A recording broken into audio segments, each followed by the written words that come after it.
cousin named Jay. So. Oh, we know. 30 seconds. So on that last night, Bob was lobbying him on something. Could you write your ask? How do we know when he's ready? Probably good. He's probably good. Probably good. Okay.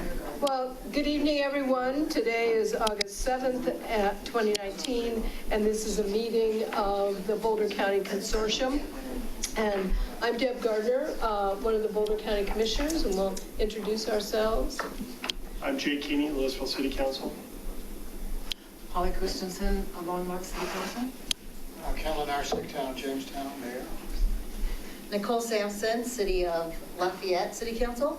And Ken Lish, Town Superior. And thanks everyone for trekking out here. And after the meeting tonight, if you get a chance, and you just go down McCaslin and get a chance to see our newest art installation right at the roundabout, half a block over.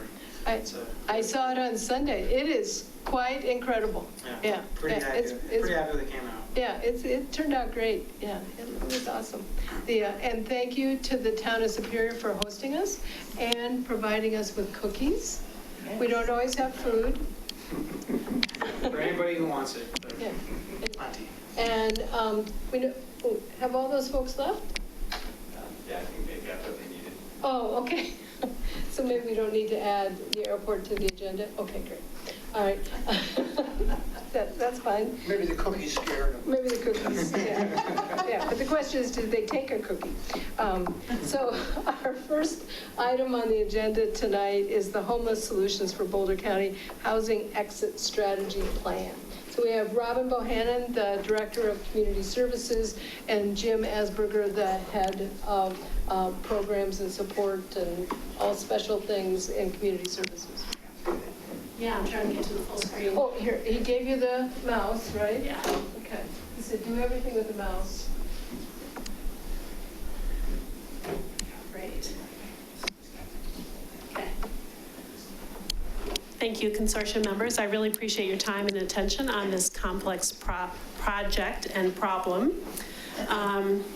We thought it would be good to reset the context for the work that we've done as a county in partnership with our cities to really address the complex issues of individuals who are experiencing homelessness in Boulder County.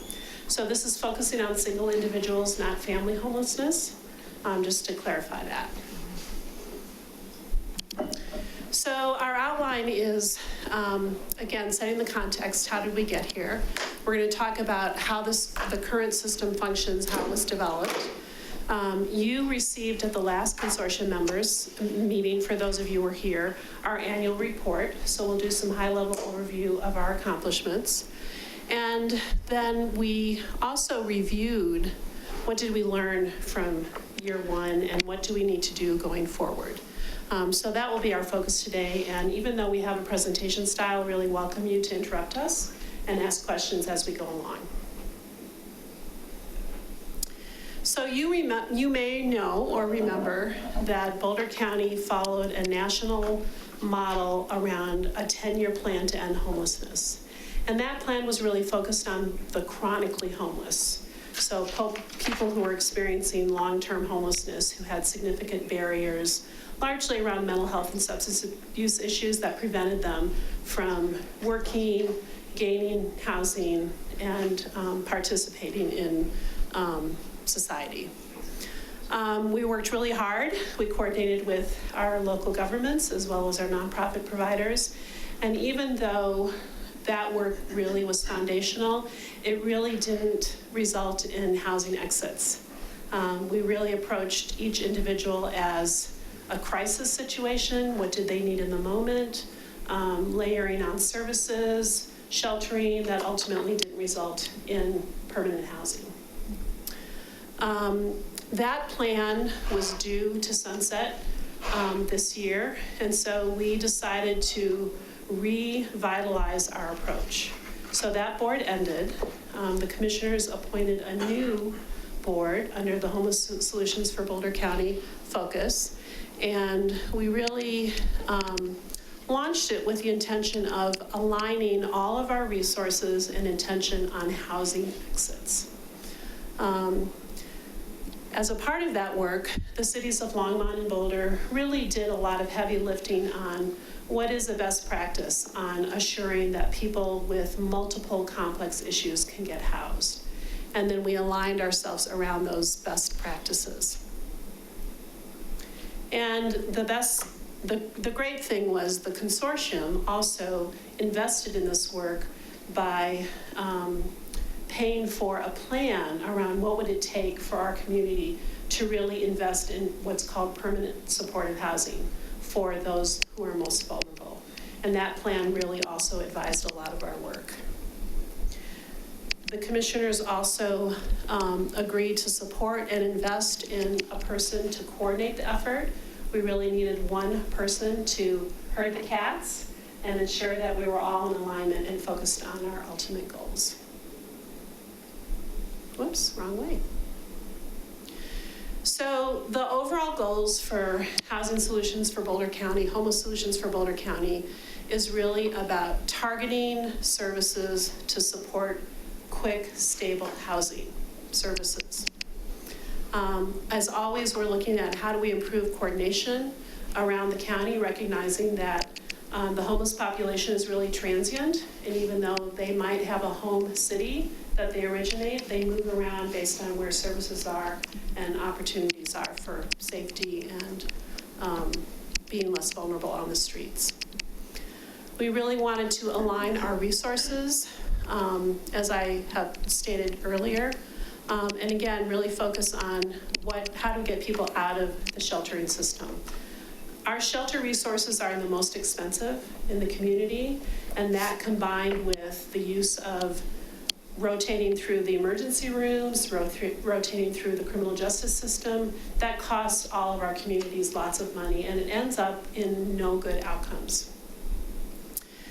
We also really focused on using data to really fully understand who are the homeless, what are their vulnerabilities, where do they come from, where are their strengths.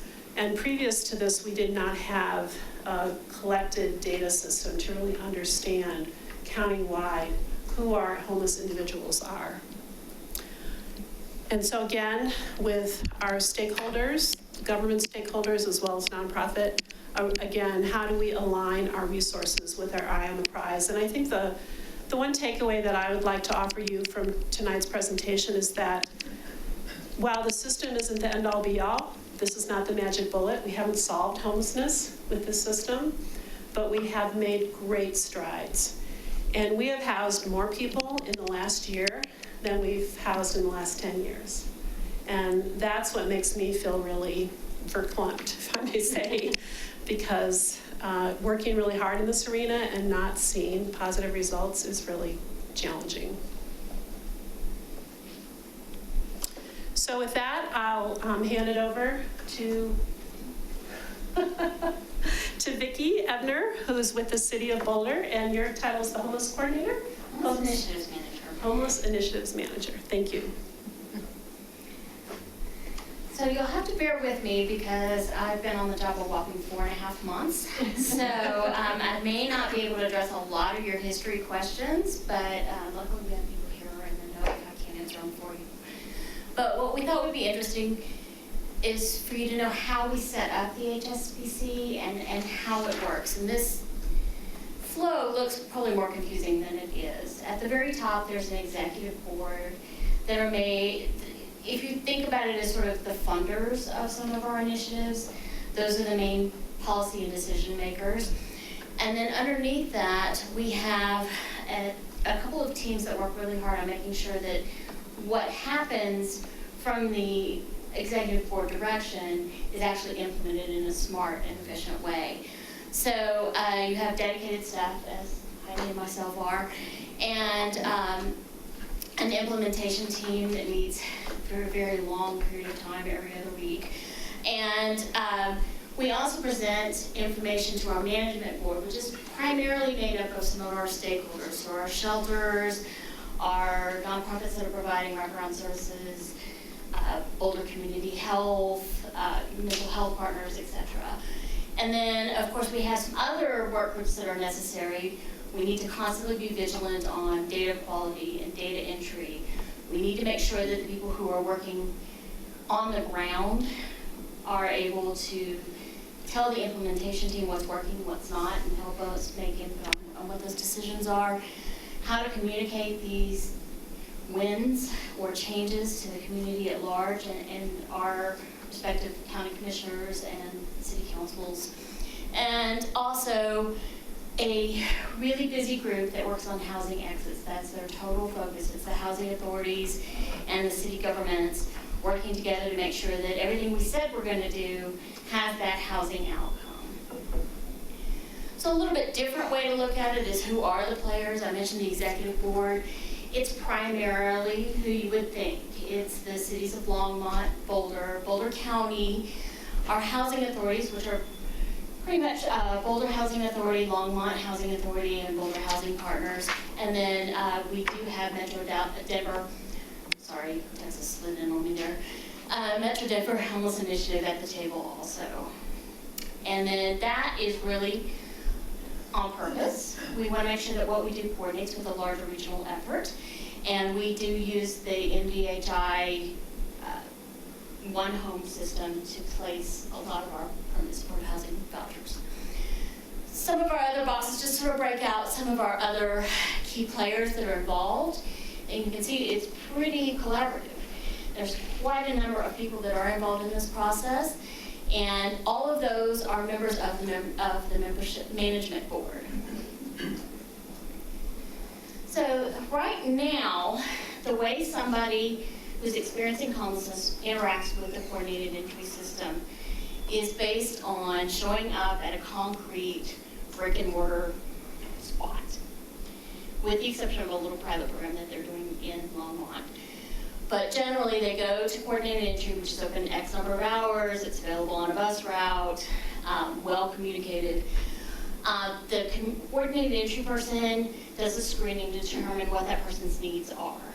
If somebody has been in Boulder County for a significant amount of time, I say significant, currently it's 1 month, but they have a high length of homelessness, they're going to go to the Boulder Shelter for the Homeless. That shelter is really geared towards long-term housing solutions and those supportive services that are necessary for people who have been homeless for a very long time.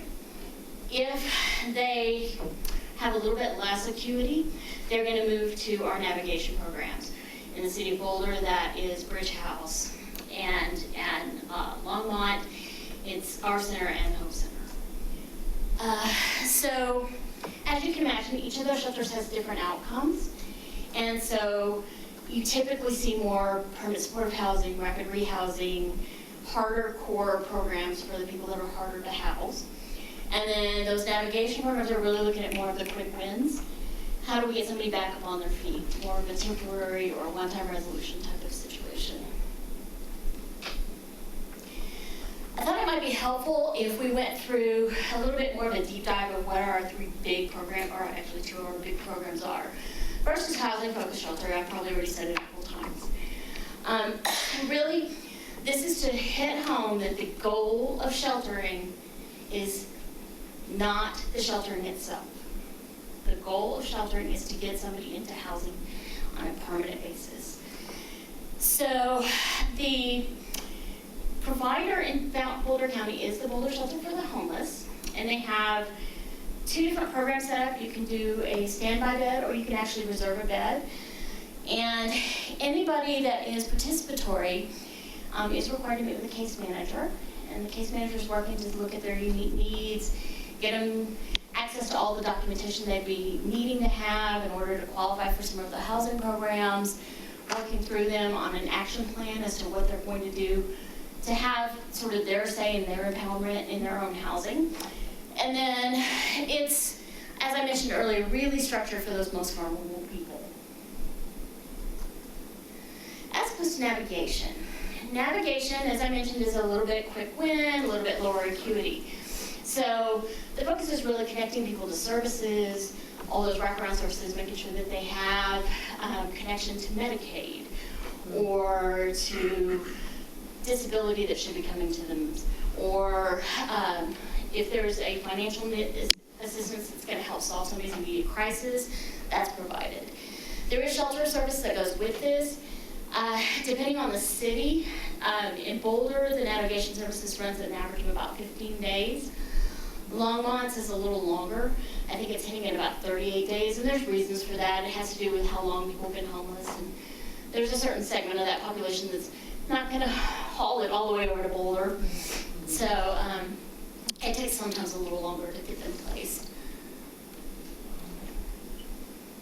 And I'm going to turn it back over to Jim to kind of go through sort of our history of what we've found so far. So before I get started, do you have any questions so far? Yes. I had a question. You said you did, so basically after the 10-year plan, you all realized that it wasn't getting people to long-term housing. Why? Well, Do you want to start? yeah, I mean, I think it was getting some people to long-term housing. I think the issue was that the overall effort wasn't crystallizing into a kind of sustainable, systematic approach with really highly integrated service delivery. And we didn't have great means of collecting and analyzing data. So with this opportunity to kind of reset, we looked at how do we learn from what we did in those prior 9 years and create a much more integrated, coordinated, and leveraged system so that we can actually do a better job of tracking our outcomes. Does that answer your question? Sort of. Kinda? Well, I think, do you want to talk more about that? It's a question about where the money went. I mean, where we were spending our resources, time and money.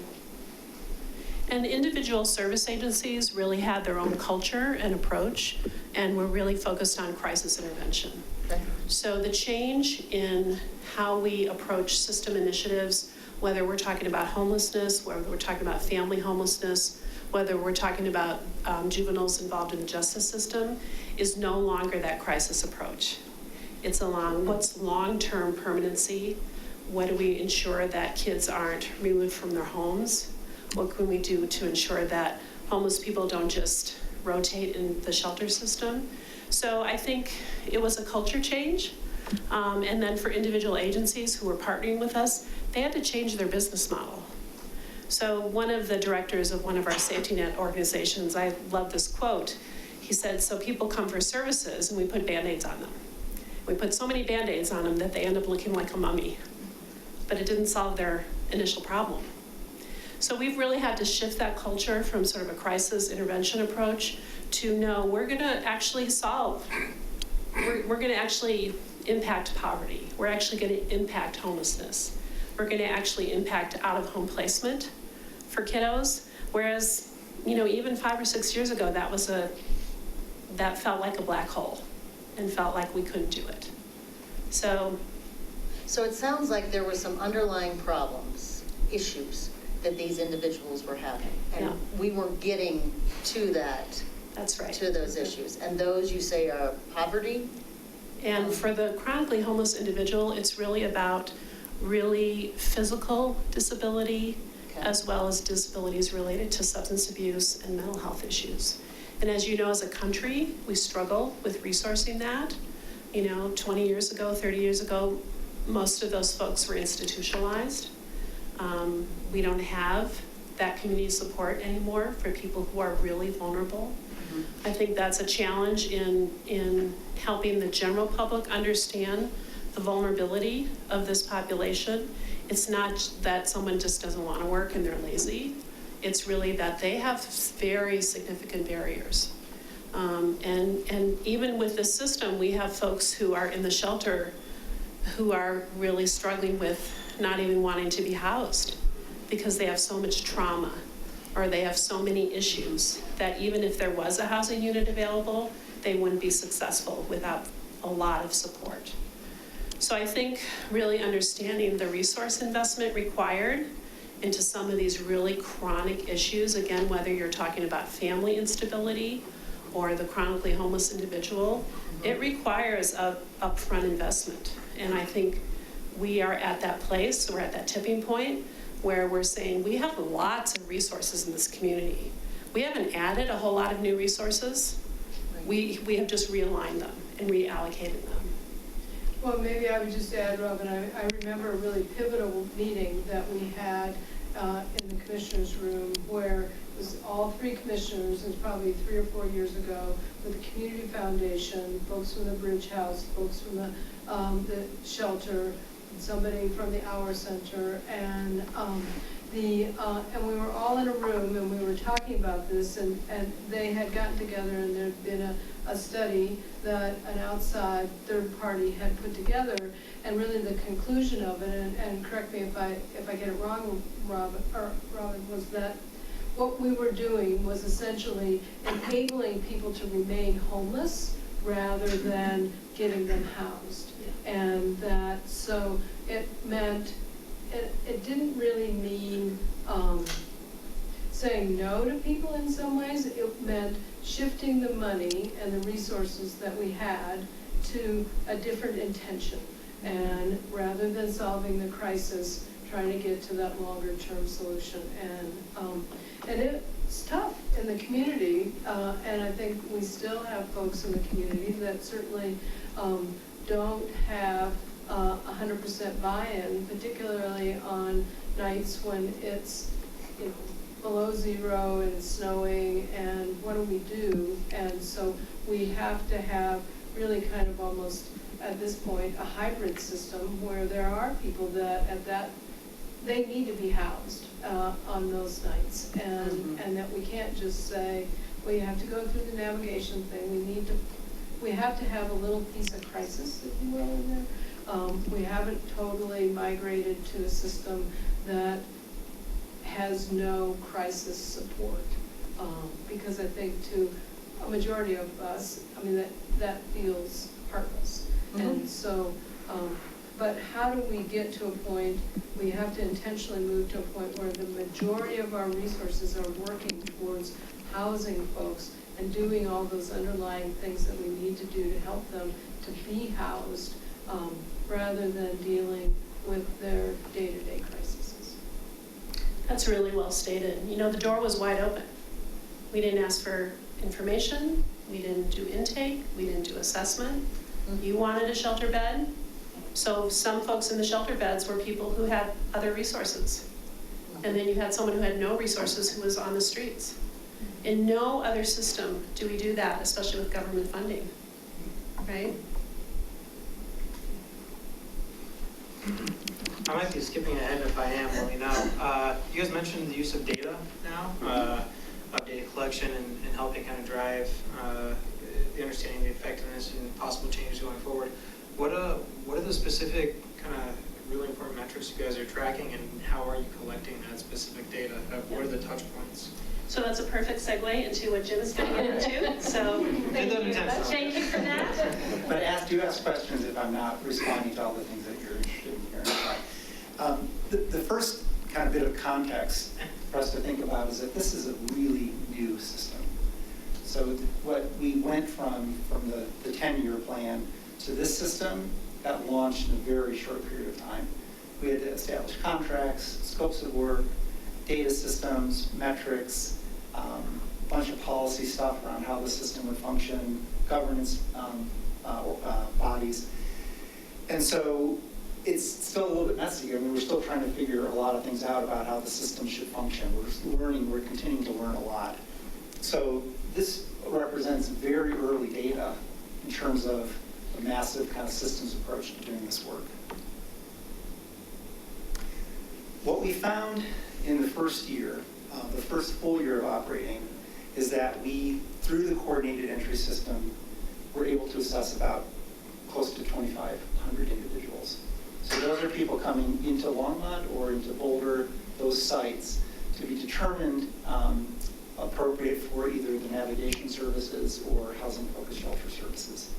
75% of those were coming to the Boulder site, and 25% of those were found to be coming to the Longmont site. On average, clients were about 42 years of age, so a little bit younger. And 70% of those seeking services were male, and 29% were female. So one of the things that the system does is prioritize folks that are from the community. We want to make sure that we're really examining how we focus our resources on those who have long-term residency in the county or have some kind of family or prior history with the county. And so what we found was that about 41% had been in the county for 2 years or longer, and 25% had family ties. And we look at family ties as one of the ways to determine whether or not they have some kind of relationship with the county. 86% came, sorry, can't see that from here. 86% came for coordinated entry screening after having spent the previous night sleeping on the streets or came from a homeless shelter. 70% reported having a disabling condition, so we're working with a pretty high acuity population. And 55% reported experiencing homelessness for more than 12 months. So also folks who have been homeless for a significant period of time.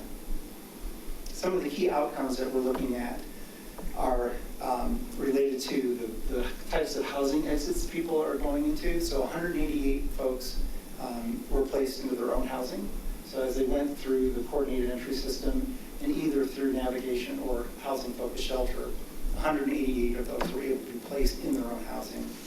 145 were reunified with existing social supports like family members or providing transportation out of the county to reunite with other folks.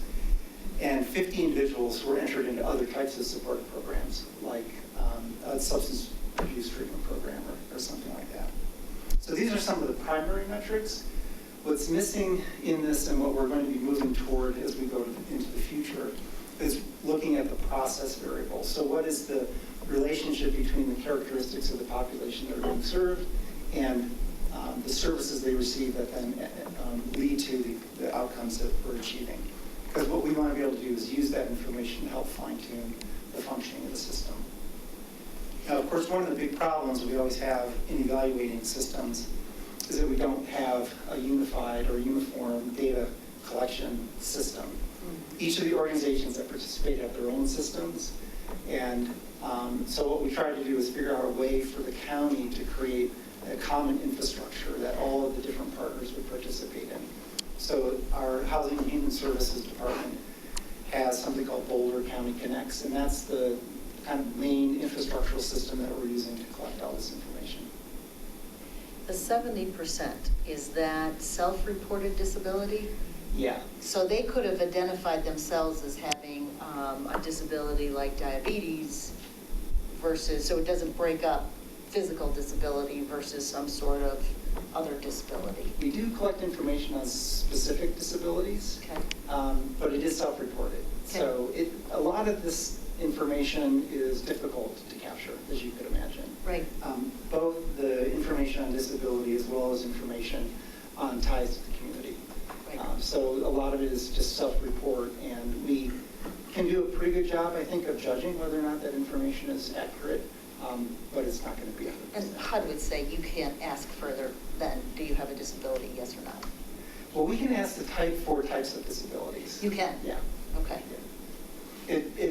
Where it becomes important is to make sure that you're managing that information confidentially as it relates to other organizations' use of that. Okay. And you can imagine people don't have access to medical records or proof of residency or even a vaccination record or things that we take for granted. Sure. I was just assuming that at 70%, you're trying to solve, that's a lot of people with some form of disability, but getting them directed to the right resources might need a little bit more than I have a disability. Looks like we have a couple. Yeah, I just wanted to clarify that. So you were talking about data going forward, and you were, I believe this is what you said, but I just wanted to clarify. You're looking for characteristics of the clients and those systems that those clients went into to see if there's any type of, I guess, trend that's going on there. Is that accurate? Yeah, if you think about how a program is structured, you've got the folks coming into the system that have a variety of characteristics. We can do a pretty good job of collecting that information. And then we can also do a pretty good job of looking at the disposition, what happens to them after they go through the system.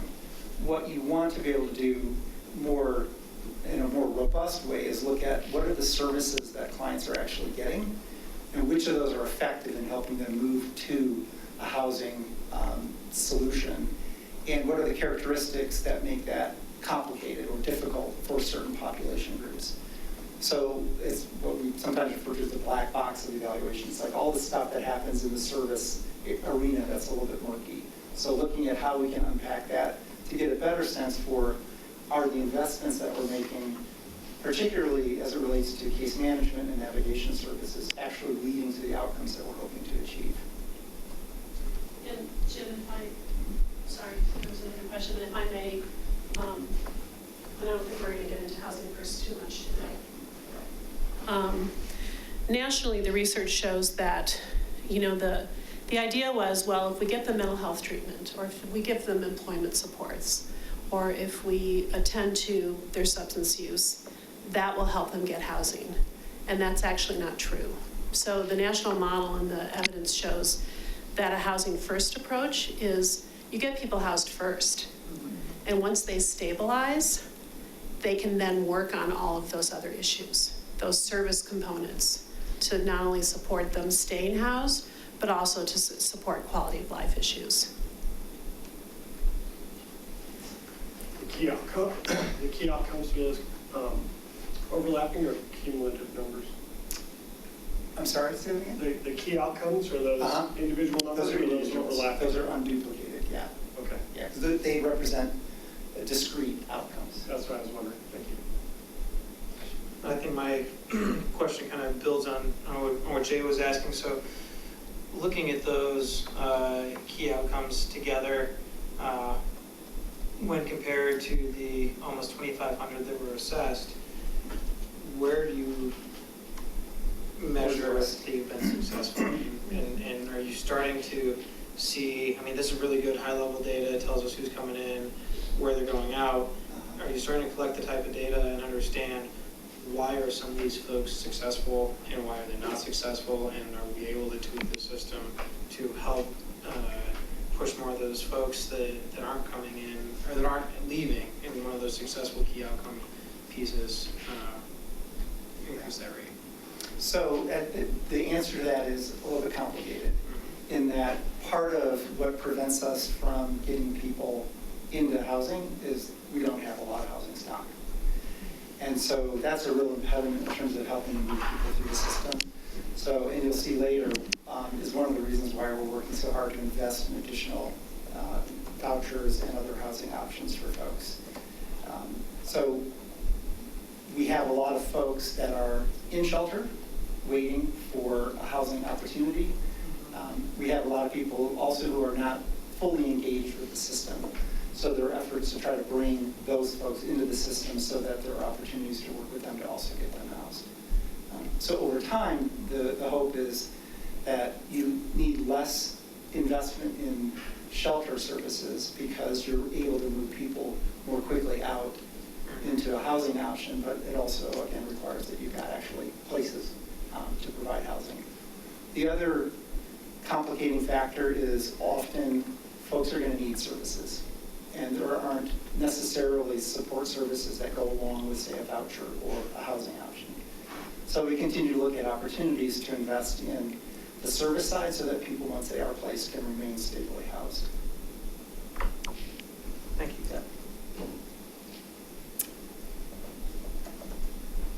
So the other thing that we're doing is as a part of aligning and leveraging resources, is trying to, again, invest in these housing options.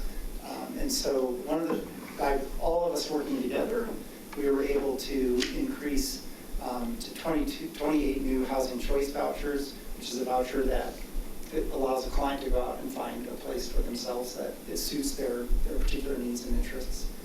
20 existing units were converted to permanent supportive housing. And permanent supportive housing is a type of housing where there's an anticipation that you're going to provide services. The level of need for that particular individual is going to require some amount of case management, substance use, or other kind of mental health services to be sustained in that housing. 11 new permanent supportive housing vouchers and 7 additional HUD vouchers that were for the veteran population. We also wrote for and received a $2.4 million grant, which is all services. So it allows us to then take these voucher options that don't have services connected to them, connect them through this grant to those services so that we actually have the ability to kind of move people and support them in a permanent supportive housing situation. Do these resources in the upper part of the slide, can you put this into context? Does this scratch the surface? Does this meet a lot of the needs that you were looking for? Or where does this fall within the need for the resources? So you are like the king of the segue. You guys planted this out. Yeah. It scratches, it does scratch the surface because of the cost associated with new housing options. And so in looking ahead, there are two big areas of work that we're focused on. One is on the system side that I'm going to talk about, and then one on the service side that Vicki's going to come up and talk a little bit more about. But in terms of where we know we need to go from a housing stock standpoint, we're looking at trying to create 200 additional permanent supportive housing options.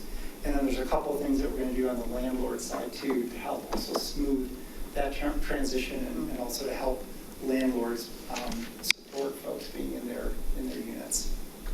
So a big goal of the executive board is to figure out how to leverage resources to create these 200 new PSH opportunities.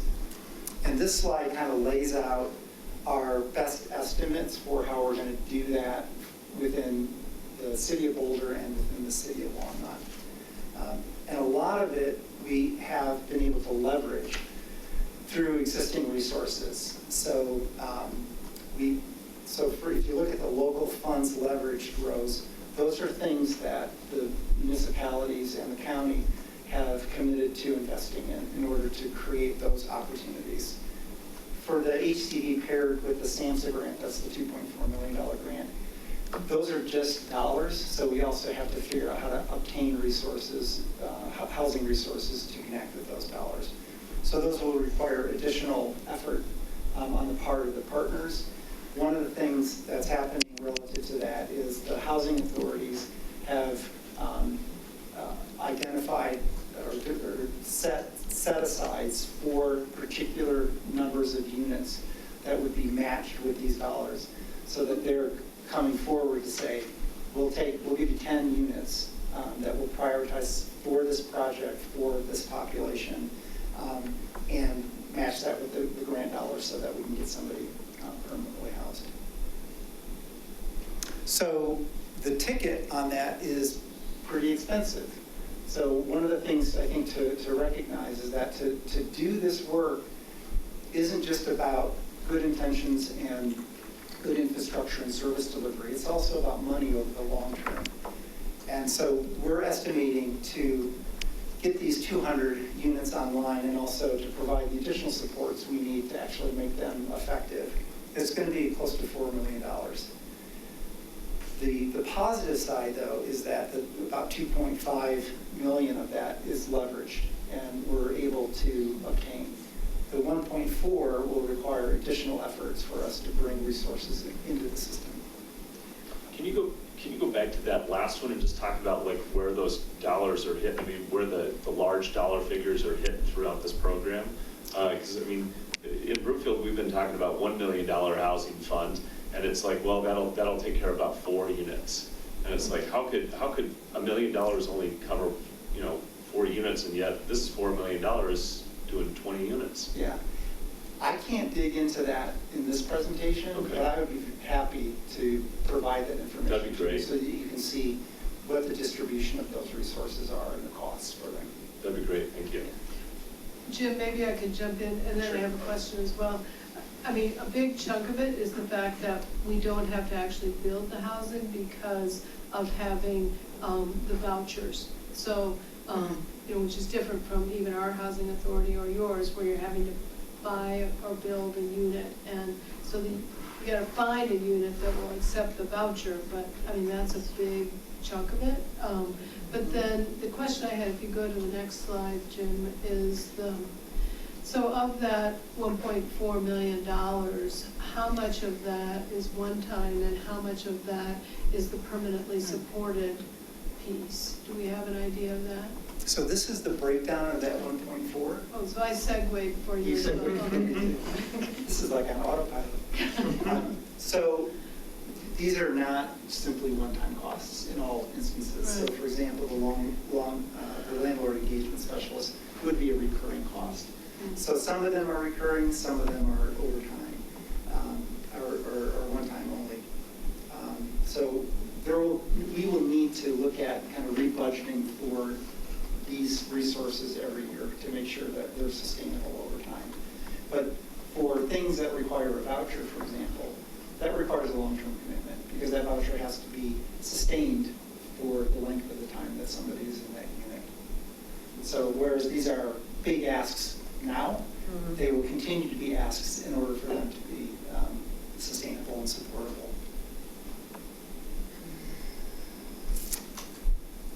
So as you can see, there's a lot of investment taking place to put into the system, and this is really happening because we have a governance structure that helps us think critically about what the resource needs are, and we have the right people in that executive board who are thinking about different ways to leverage their existing resources as well as other federal opportunities and state opportunities we can go after to bring money into the system.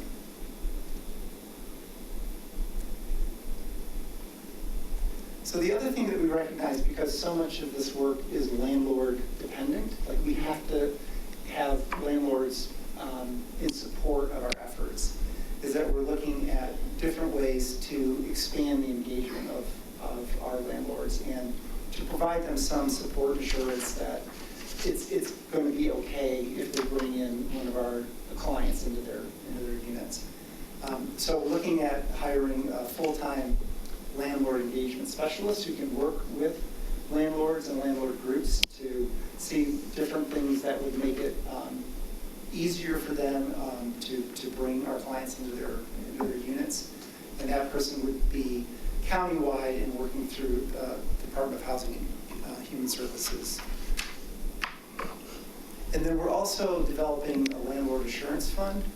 And these are the commitments that we've got so far.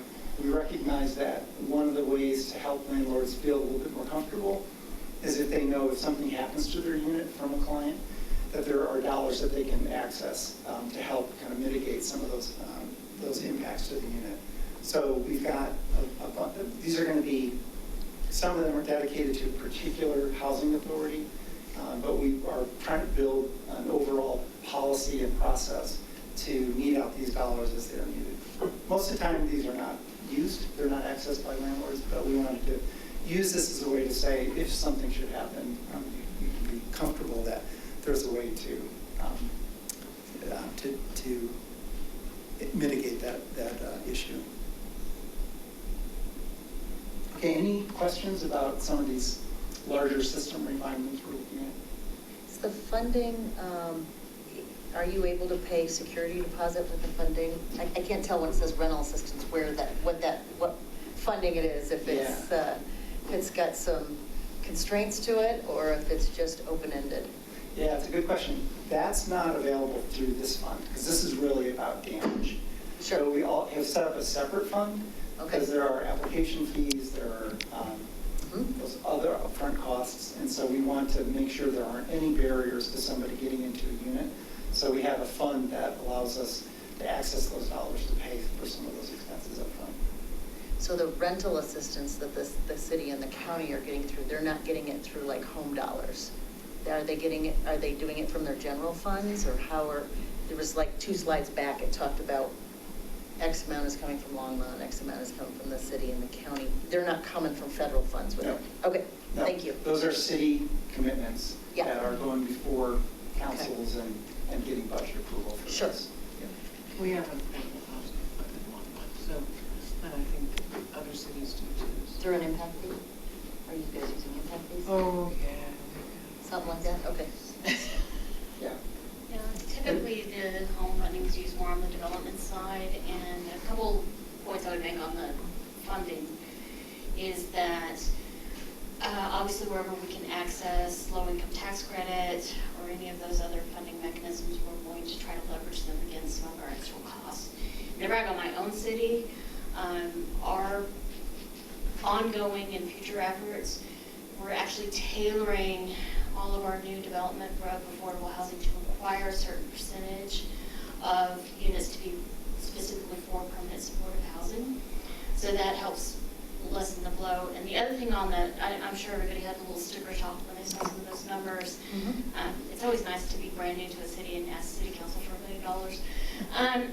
But the other takeaway, at least at the city of Boulder side, is we're saving a significant amount of funding on shelter operations. One of the things we're doing is reducing the census in both of our shelters due to some of those housing outcomes so that we can combine them into one facility. Our 30th Street location costs the city of Boulder almost $1 million a year. So there are some costs that are going to stay. We still have to fund some of those direct assistance pieces, and we still have to require severe weather sheltering, and so there's a cost associated with that.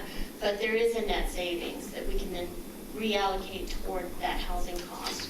So instead of asking council for $1 million, I'm asking them for $500,000, the same impact that I would get with $1 million. Any other questions before I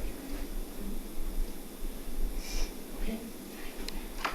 So I have the fun part. I get to tell you a little bit about what we're doing up front, or going forward. As Jim mentioned, data is still a moving target, but it does still tell us some things, and it still helps us determine what's working and what's not. One of the issues that we know is that those resources are finite, and we know that the cost for housing somebody is not exactly cheap. Now, to give you a good rule of thumb,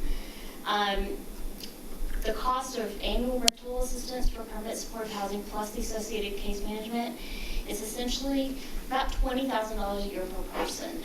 The community cost that's been calculated, and there have been a number of studies done in a number of areas, but it always hovers about $43,000 a person. So we're actually saving an overall community cost almost by half. One of the things that we're doing is phasing in some changes, and there's various and sundry reasons why we're doing that. But the very first thing is coming up soon, and that'll be the 1st of September. And our housing-focused shelter, if you remember, that's the shelter that helps the most acuity people. We are doing a little bit of changing on the way we screen people into that shelter. So instead of looking at the length of homelessness, we're going to actually look at how long they've been in Boulder County. So they will now be required to have been in Boulder County for 6 months or more, and they have to have a disability. What we had found was there was a certain number of people who had disabling conditions, but because they hadn't been in Boulder County very long, they were getting sent to navigation, which really wasn't set up to help somebody who had that kind of barrier. So the thought process is, if this is going to help the people who are the most vulnerable and the end outcome is probably the most expensive, let's make sure that those resources are really geared towards that really high need, but more importantly, a Boulder community member. Then, So may I ask you, so previously there was no residency requirement? there was, but it was only 1 month. Okay, so we're raising the threshold on that. We are raising the threshold, but I know that Greg Harms, who's the executive director of Boulder Shelter for Homes, really want me to stress that the bigger and more important change is taking it away from length of homelessness and adding the disability piece. Okay. In January, all of our navigation services will also require a 6-month eligibility period. And we understand that that's going to have some challenges to it for people who are not community members.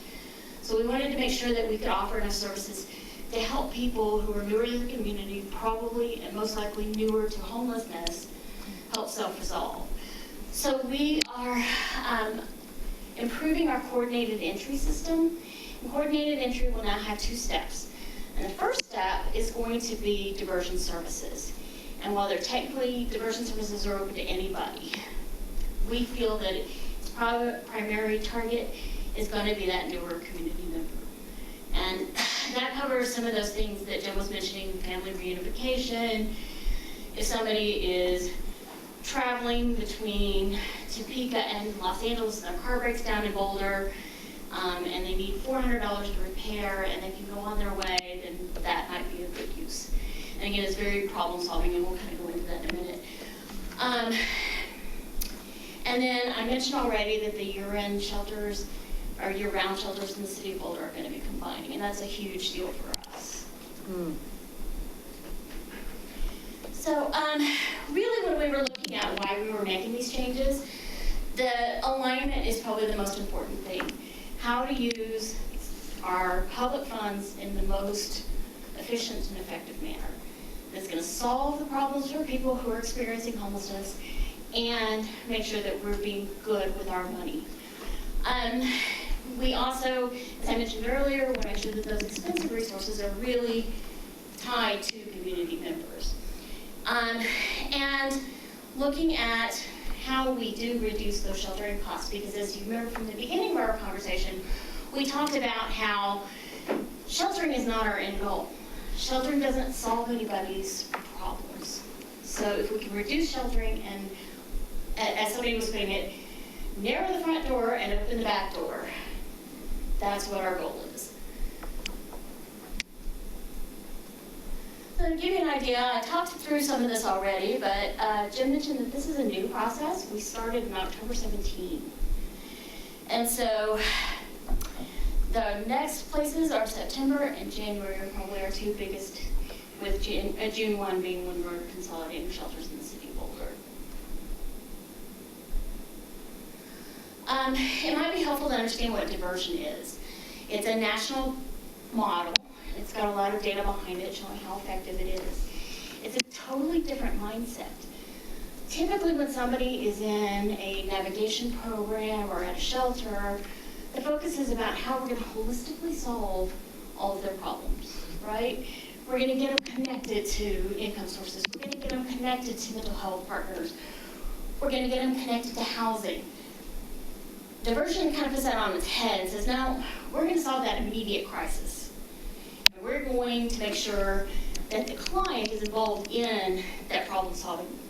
So the majority of diversion services are probably a 1-hour meeting. And that's the problem solver sitting with the client and saying, what strengths do you bring to this equation? What can we use? What can we pull?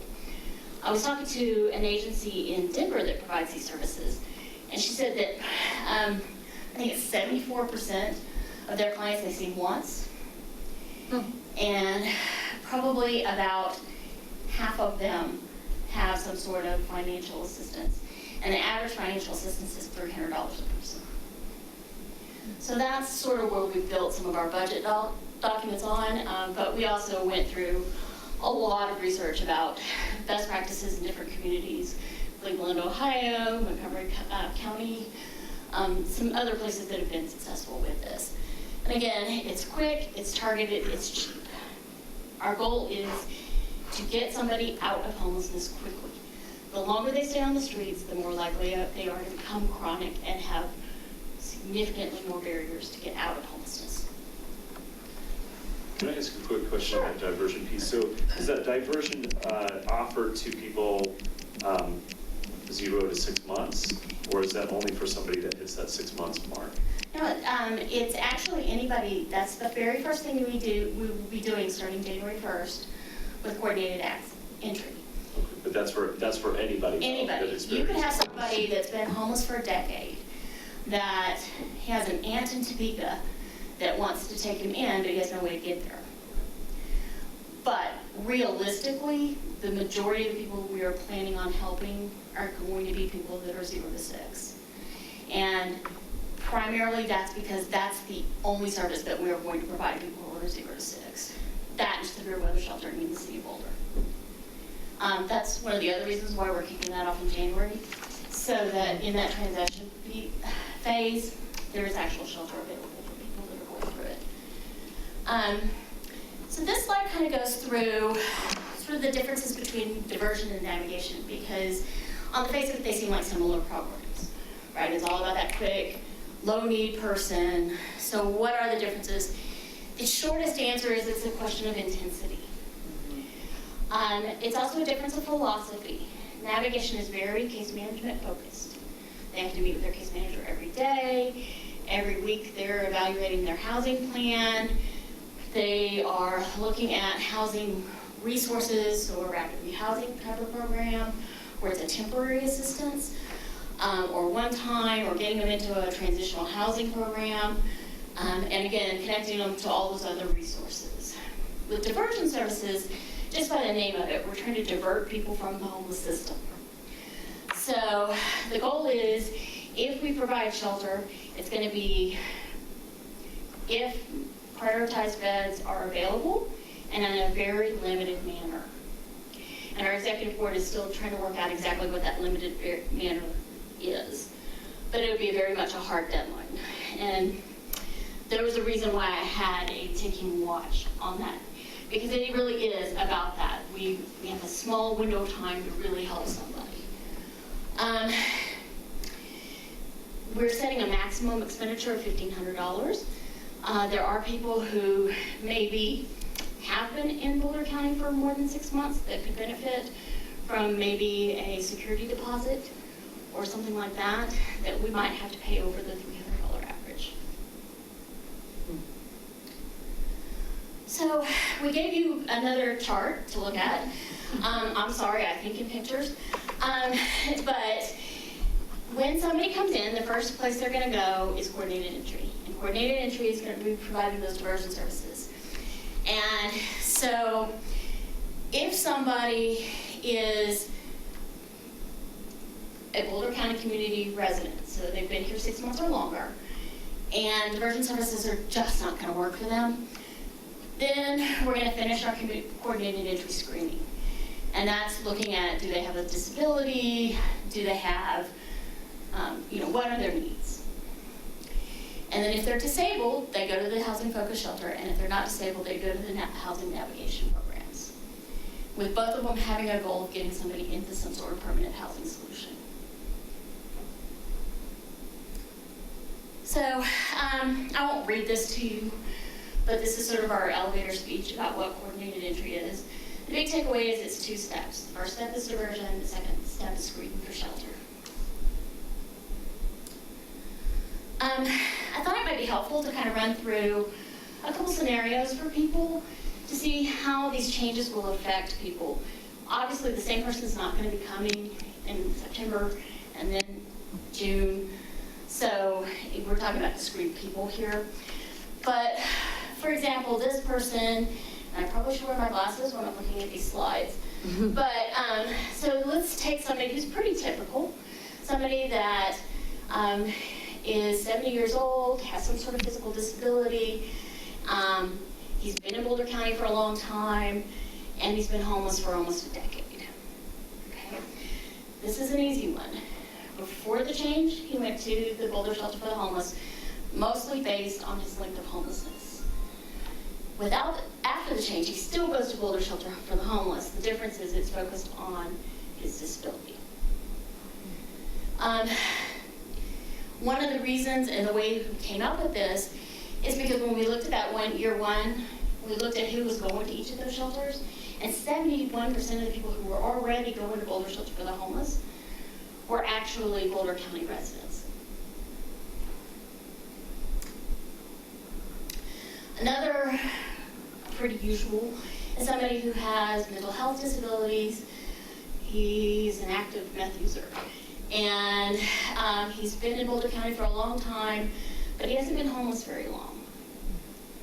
So in this case, he would have probably been sent to navigation services because he didn't have that length of homelessness. And they really weren't set up to deal with somebody with this many barriers. So after the change, he'll go to the Boulder Shelter for the Homeless. And again, our likely interventions with this person would probably be permanent supportive housing or something with intensive case management support.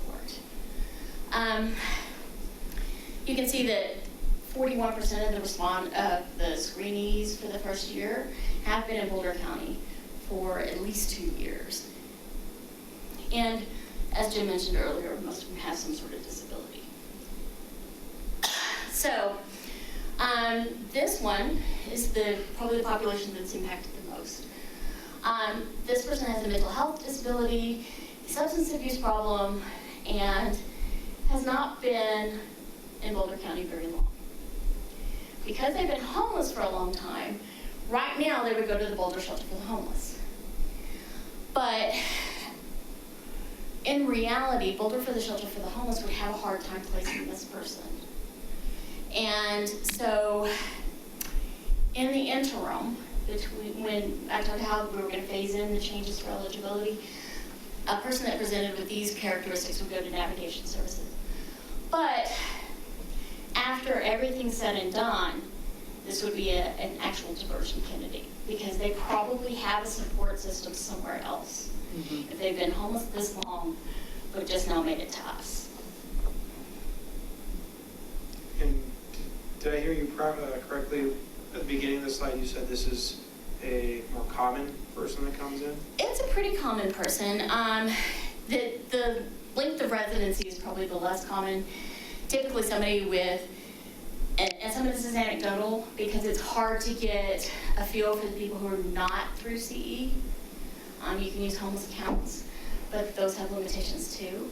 So we struggle a little in that arena, trying to understand what our disengaged, unsheltered population looks like. And anecdotally, they tend to be less of the traveler variety and more of the longer-term residents. So I did say that it was a usual person, but it's probably iffy. But definitely the combination of mental health and substance abuse is not unusual. Mm-hmm. And so we did some factoring to see how it was going to impact the flow of the different shelters once we made all these changes. Essentially, there's some washes. While navigation services are expected to go way down, diversion services would go way up. But Boulder Shelter for the Homeless will probably somewhat wash. Last scenario is somebody who is not disabled. They've only been in Boulder County for 5 months, and they haven't been homeless very long. This is our textbook diversion candidate. This is somebody who, right now, would kind of get stuck in navigation, but in reality, a lot of head literature will tell you that somebody who has this low of an acuity will be able to self-sustain. And with that, I can kind of show you how we came up with the numbers. One of the things we looked at is our existing screening processes and how much of that person's time was being used. And I say person, in reality, it's a full-time equivalent. It's made up of different people. But what we found is, kind of backwards doing the math, looking at how much time is expected to be needed for the amount of people we expect to be diversion candidates, combined with already necessary CE screening, it still comes out to a full-time person in the city of Boulder. The city of Longmont, they have a lower need of the two combined programs, but they have a higher need for street outreach in order to engage people. So that's where they're working. Then we looked at using an average of $300 per diversion and looked at the number of people we thought would get financial assistance based on some evidence we had from some other communities. And we came up with the whopping $137,000 for the city of Boulder and $45,000 for the city of Longmont. And those are direct costs, that's not including the personnel. The county is being very kind in picking up the cost of the personnel. So with that, we'd all be happy to answer any questions you might have. So different towns have different populations who are homeless.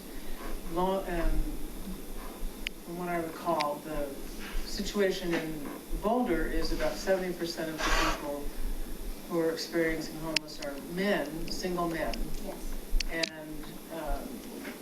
maybe 30% women, many of whom have children.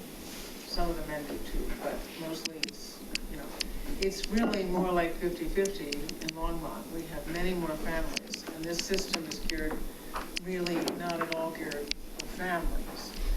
Now, meanwhile, Boulder has I guess, implemented something whereby people cannot park RVs on the street anymore at all. So now they're coming over to Longmont and parking them all over Creation. And so in addition to the people we have that are homeless, we have people who are living with families in their cars and their RVs on the streets.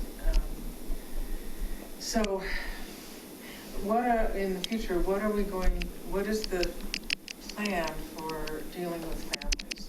Particularly, a lot of these women with their kids are homeless because of domestic violence, so they're not gonna go to a shelter, and they don't really know where to go. They have a safe shelter, but they're overloaded, and I'm going to deflect a little bit on the Longmont piece. I can tell you that the county and EFA, which is Emergency Financial Assistance Association, are working together with a consultant right now to look at ways that they can coordinate family homelessness responses.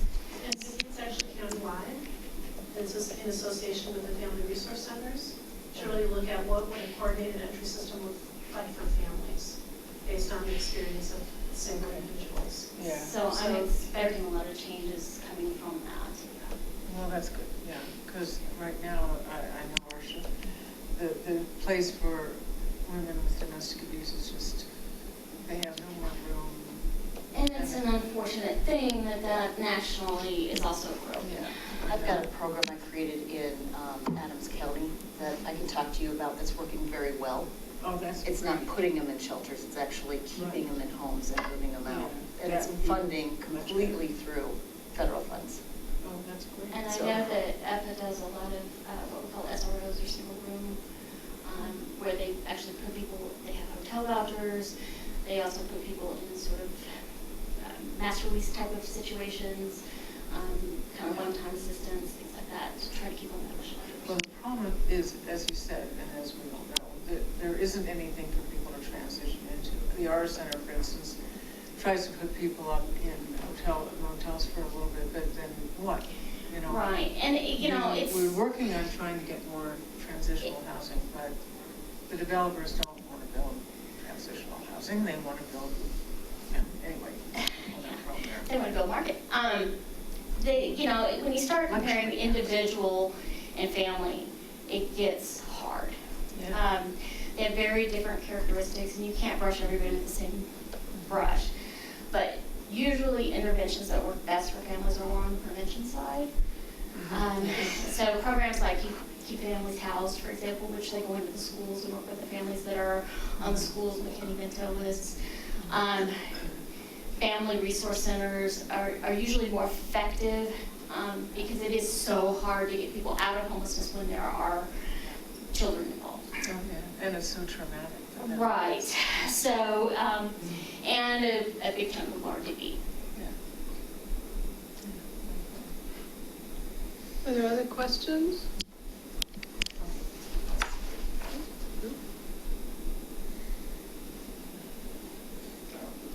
No. Well, thank you so much. Yeah.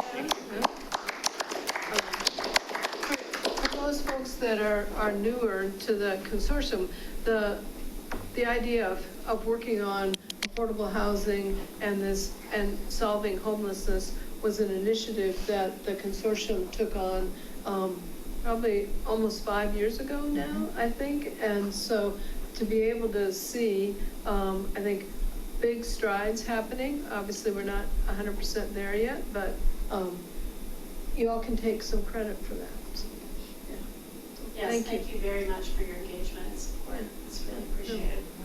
No, it's really good, so thanks.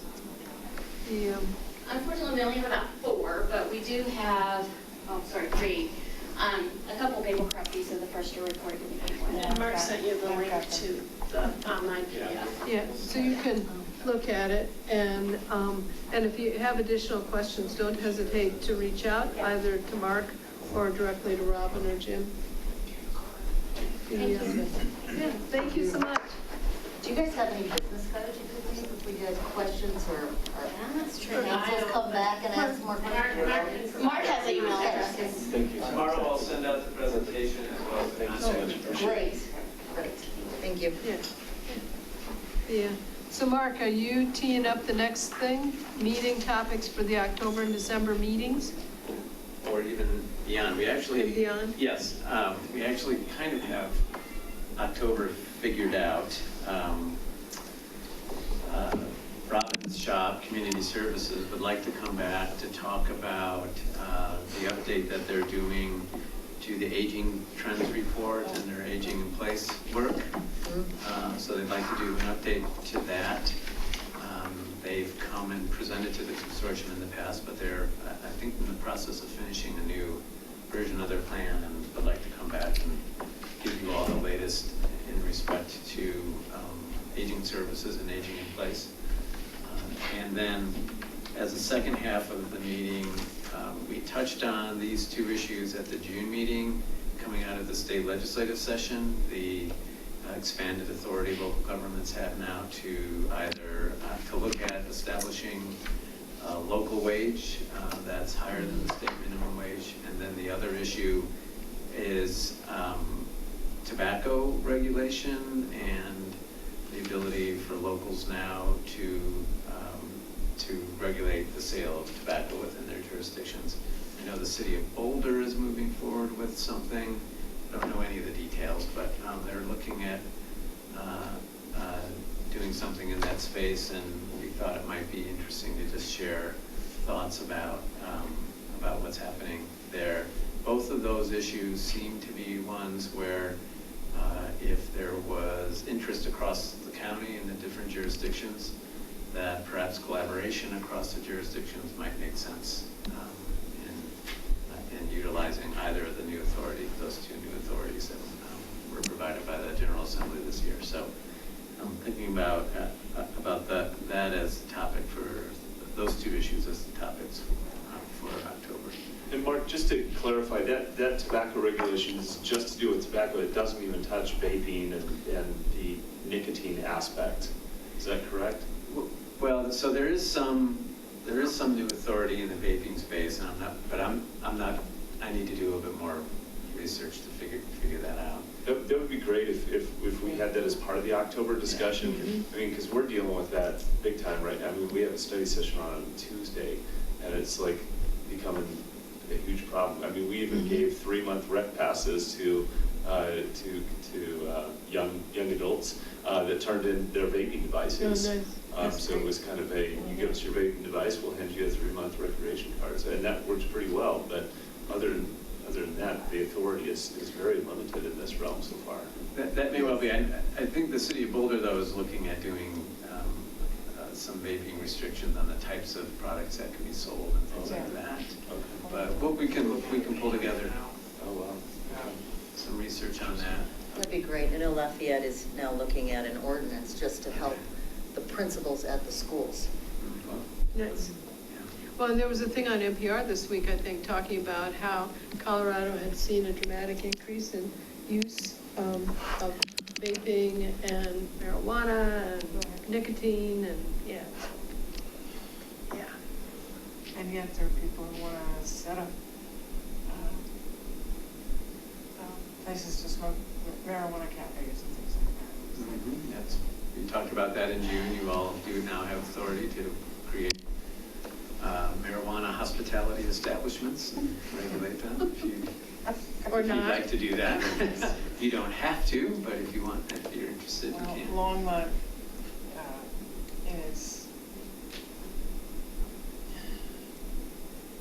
the Longmont Downtown Development Authority decided they wanted to ban smoking outside. So, which is really all about harassing the homeless. And so the majority of council passed that. And furthermore, we're using park rangers to oversee this. I did not vote for that either. Oh well. I know somebody in Louisville, in a recent meeting, one of the council members brought up changing the age for purchase of tobacco from 18 to 21. Yeah, that's another And then the question is, how does it make a difference? If Lafayette doesn't do it, then, what's that do? It doesn't make any difference, unless Lafayette and Louisville and Orange County and Just everyone over does tax it. revenue.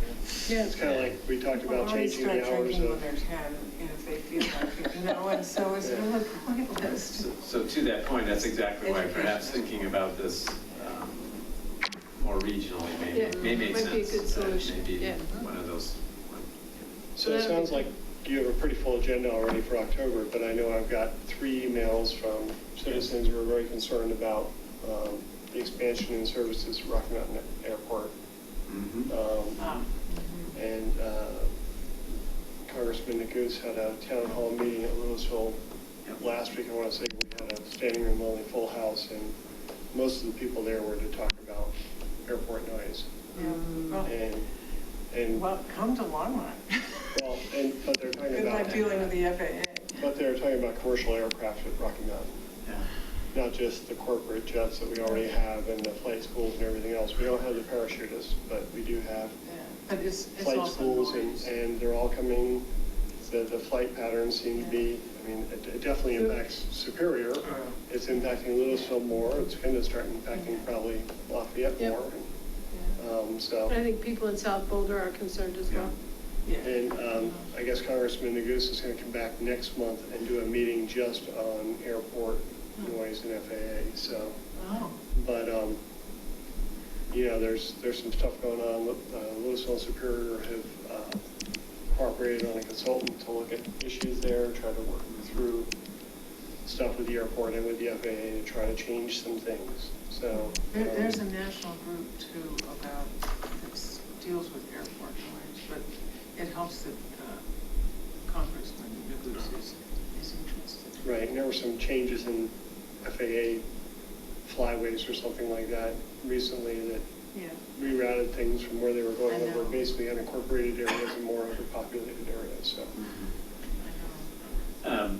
We could do a little bit of research to see if the local wage and the tobacco issues are ripe. If it turns out that there's still if your local staff are still kind of working through those and don't have a lot yet to talk about, we don't have to do that particular topic in October. I do know Robin would like to come back and have that aging in place conversation in October, but we could look to the airport. It was certainly timely today. I guess the question would be, is it an educational session for the other communities that perhaps aren't being as impacted, or an opportunity for Louisville, Superior, Lafayette to compare notes, and or what? These are your meetings, so we're not trying to drive a particular outcome. It's just trying to make sure we're using the forum as best we can. I had another topic that I don't know whether any other towns are thinking about this or being affected by it now, but Longmont, because we passed the 12% ordinance for affordable housing, now the strategy for the developers is to turn themselves into residential special or metro districts, which had previously been banned for residential use.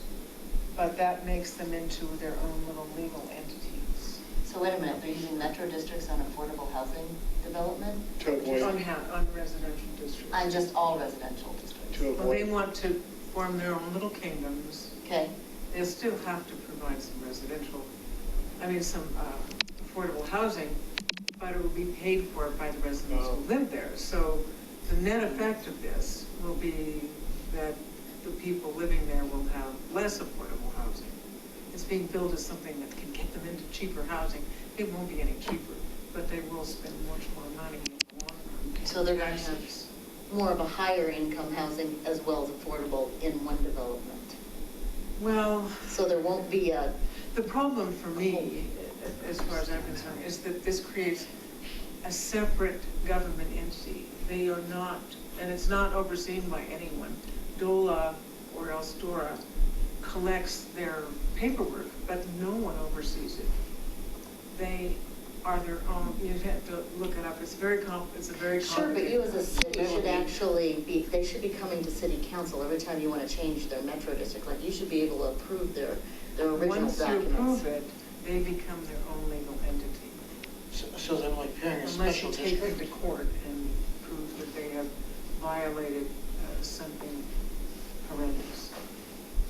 A special district that's collecting their own taxes for that particular Yes. purpose? So you'd have to set up the metro district to say that that would not be eligible for that metro district, is what we're saying, right? Up in the front end. You can't, You sure you can.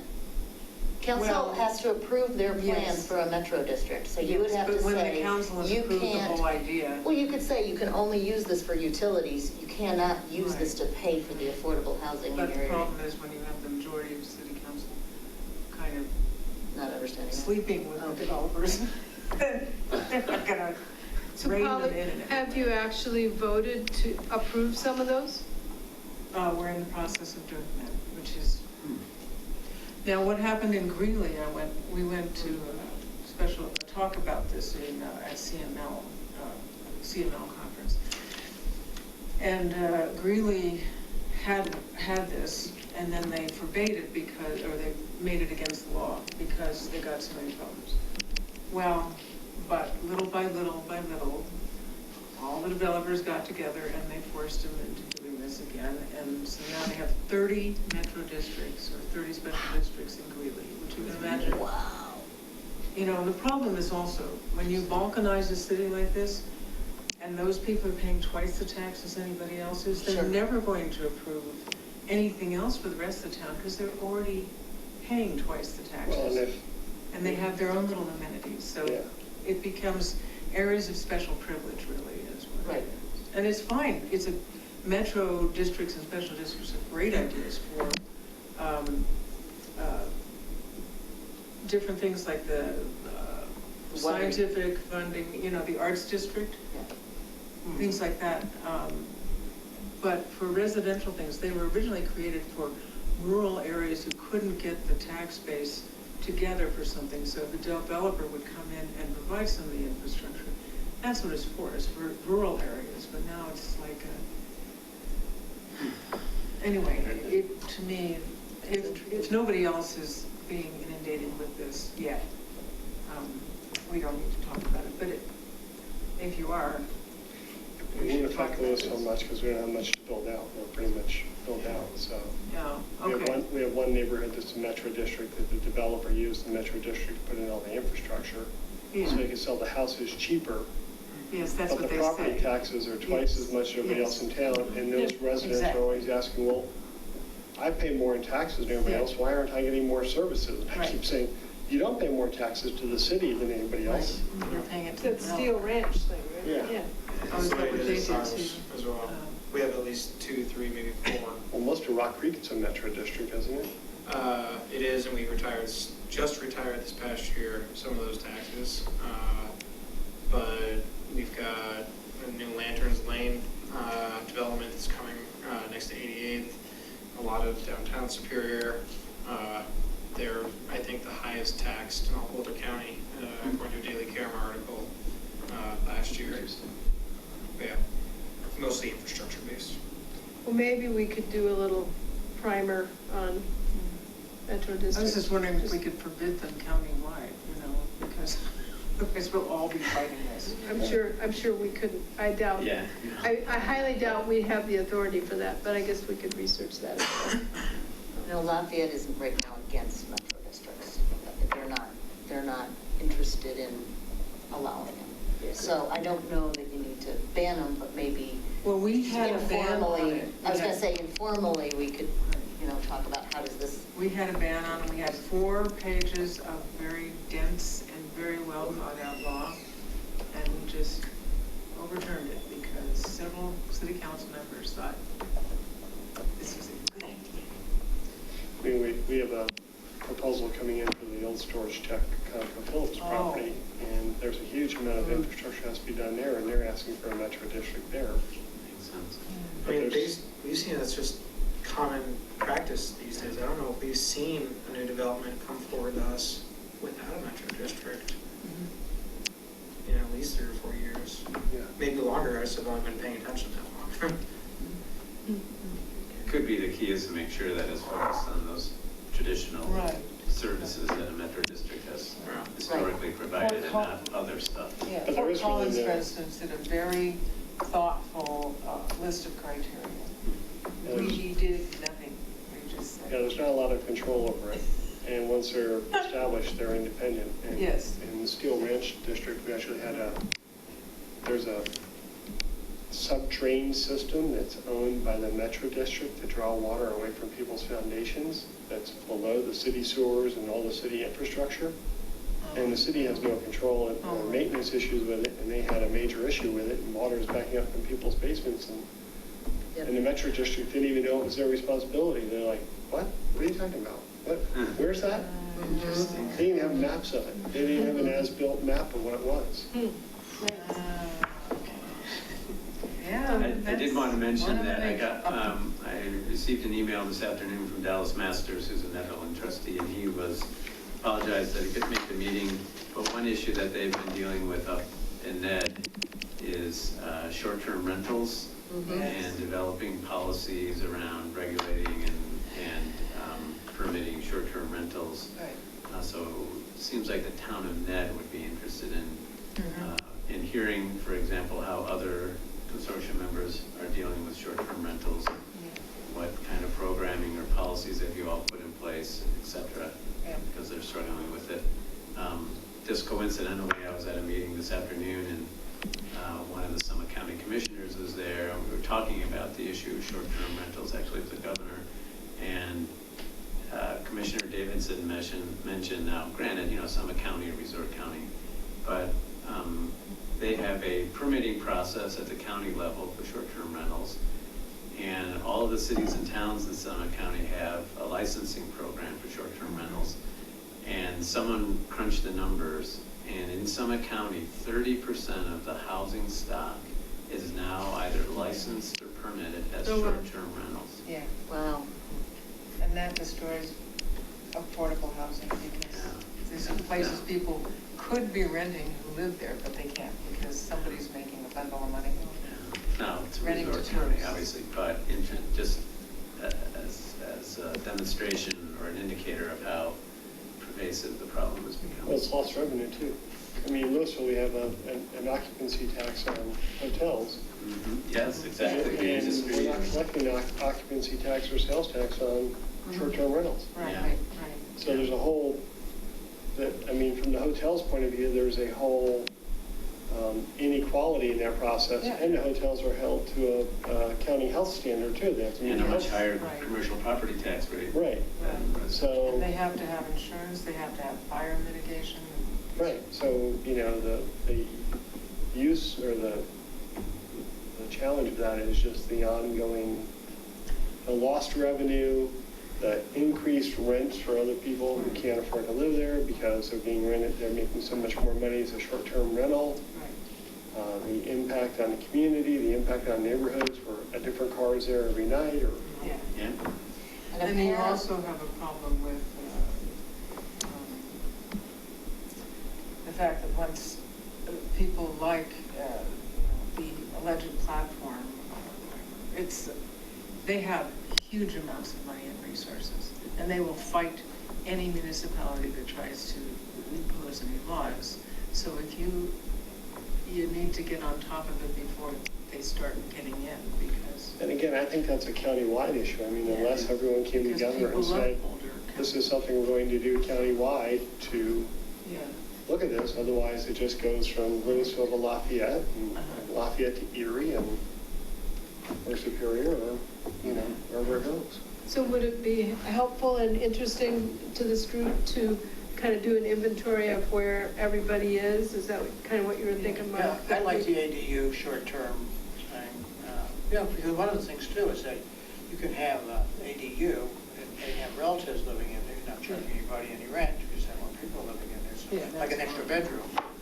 But it looks the same from the outside, so it's hard to tell. I mean, there's the same building might have two different standards, depending on whether or not you're renting it to arm's length customers or whether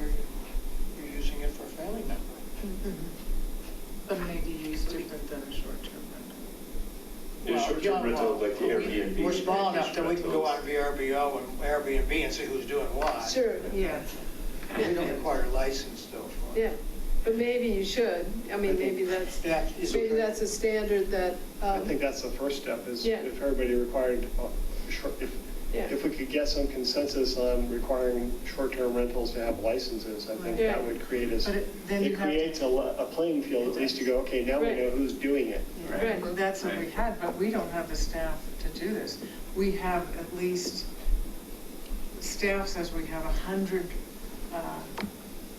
Airbnb places in Longmont. Well, I've been on, I've looked it up, 400 listings, so it's not like just 100. Right.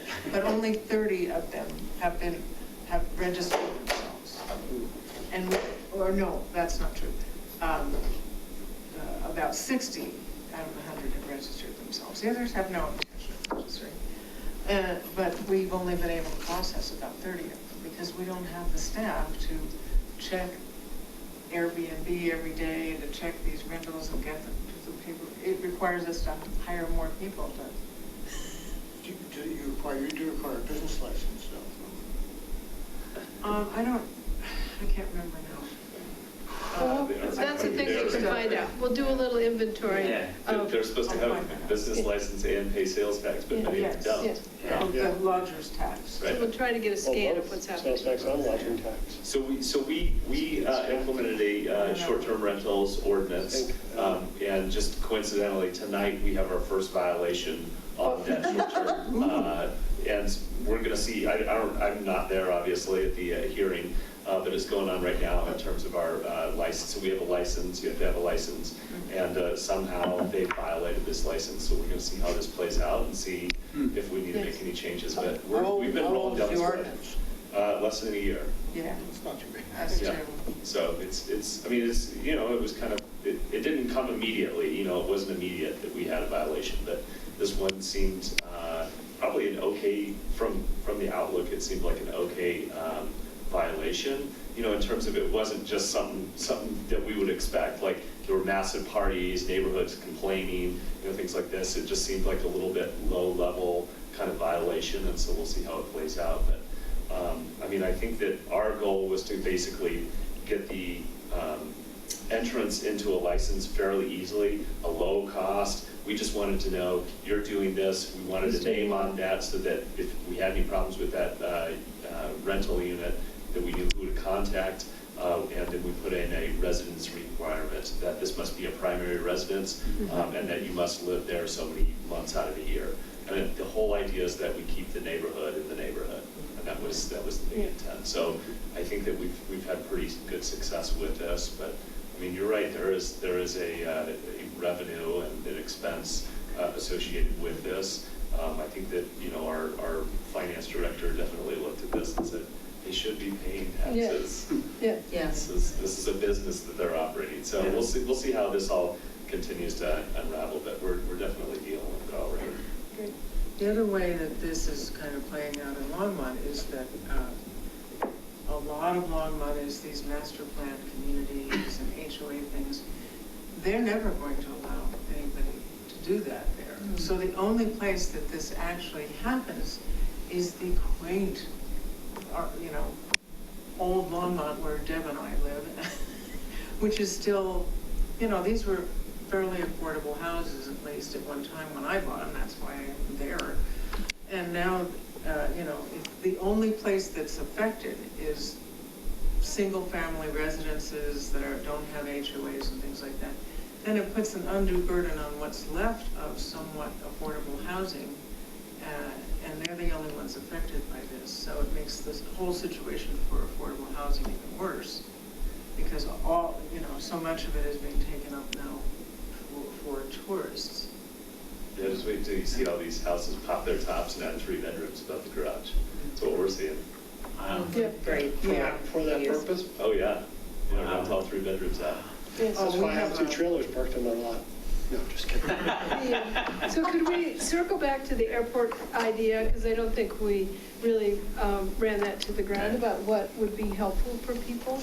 It does sound like it's pretty timely, so maybe Yeah. trying to bump it up to October makes sense. And Yeah. it would be Jay's last meeting, as it turns out, Yeah. so it would be nice to have you there as part of the conversation. And we'll have new information by then as well. Okay. I believe the consultants are presenting to you on the 20th, and they're coming and presenting to us on the 26th, and that's going to be their final recommendations, which in theory will also coincide with what the airport is willing to accept as recommendations, and hopefully quantify what the actual effect of those changes will be, to see if it's going far enough, is that going to make any change at all, and it'll give us a good baseline on where we need to go from there. Okay. I think that would be good. I mean, we have complaints in Broomfield, and Yeah, it's sure. definitely an issue. But I think it's one of those things that these airports, these planes aren't going to go, disappear from all of our communities. It's going to, if they move out of one community, they're going to move into another. So we have to, deal with this in a regional way. And, That makes sense. and what would be helpful then in terms of, is there information gathering we need to be doing to have a discussion? And what kind of discussion do we want to have as a group about this? I guess the question, and this might be in the consultant's report, but I missed the meeting that we had in Louisville when we had them come speak, I think. If the airport's applying for an expansion or increase in services or something like that, do they have to go through a federal permit process for it? And how much input do we have into that when that's happening? Like, what's the process? What's the process, and can we actually Influence influence the outcome? Yeah. Well, it depends on too, whether you're asking for federal money or Right. FAA money. Which they almost all do. They all receive grants from the FAA to comply with certain FAA regulations. Grant assurances. Yeah, I mean, the presentation that came last time wasn't really much of a presentation because they didn't have the final results yet. Right. They're gonna do a little more public outreach with their surveys and whatnot. And it's, according to what they told us, they're in front of you guys on the 19th, and that's the 26th. Of August? Uh-huh. That's when we get the real meat. So that report will be available too, that we could have for the October meeting, if that would be helpful at all. Yep, Absolutely. yep, sounds good. I just don't know what power or authority we have, Yeah. and if they're talking about adding commercial, which it raises its head every couple of years, and I think that's a long-term goal. They keep making changes to the runways there and things like that. I would think that there's a federal permitting process to allow commercial, to allow passenger flights. When I say commercial, I'm talking about passenger Yeah. aircraft coming in. Mm-hmm. Because one of the letters I got thought that it was going to be up to 20 flights a day in and out of there. Oh, wow, Wow. that's a lot. Yeah, when Probably like, I don't know, Spirit, I know Spirit tried to go in there. No, Spirit or Allegiant. One of the discount carriers that goes into kind of secondary markets. Allegiant was in Fort Collins Loveland Airport, and they were the only carrier, but they were doing, $50 to Las Vegas from Fort Collins. Oh, wow. Yeah, the airport manager, Paul Anslow, came and spoke to us a couple months ago. And his words were, "We have no direct plans for commercial to come in at any set time in the future. However, we are building and readying ourselves for that to occur if it shall present itself." So they're making sure So they're spending money. Yeah. So they're not moving in that spending money on- direction. We're building the infrastructure, but we don't think it's going to, we don't know if it'll They're happen. not Exactly. We're building spending the the money unless they infrastructure. think it's going to happen. Exactly. Just for fun. They will call. Yeah, exactly. That's right. Yeah. Field of dreams. We're going to build a bigger highway. We don't expect any traffic to show up from this. Yeah. Yeah. Yeah. That's good. I wonder how they get their loan by saying. Yeah, right. That's good. Does that get us through October and I think December? that would, if we looked at short-term rentals on the Yeah. December, Okay. for the December agenda. Any In other combination with the local wage and tobacco, nicotine, I think the vaping. short-term rentals, Louisville, we're not doing anything about it. I think it'd be interesting to know what other people are doing. If we can Yeah. get kind of Inventory. an inventory of what everyone's doing, Yeah. in this town, they have to have a business license and pay sales tax. In this town, they have to Right. register Right. We're not doing a thing. And we get complaints once in a while from neighbors, but it's not, we don't get a lot, but I know I know of at least 2 houses in my neighborhood. One is a full-time Airbnb rental. Oh, yeah, the house across the street from me is like that. Yeah, full-time. The people move to Yeah, San Luis Valley somewhere. yeah. And Mark, I think that our staff did a lot of that research in terms of the different municipalities and different counties that are doing that. So that data may have already been collected. It may be a little bit old, but it's there. Appreciate that. Yeah, thank you. CML might have something like that. City of Thornton does.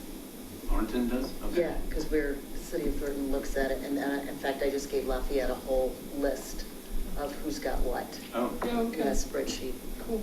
do you have that spreadsheet electronically? I probably do. Did you?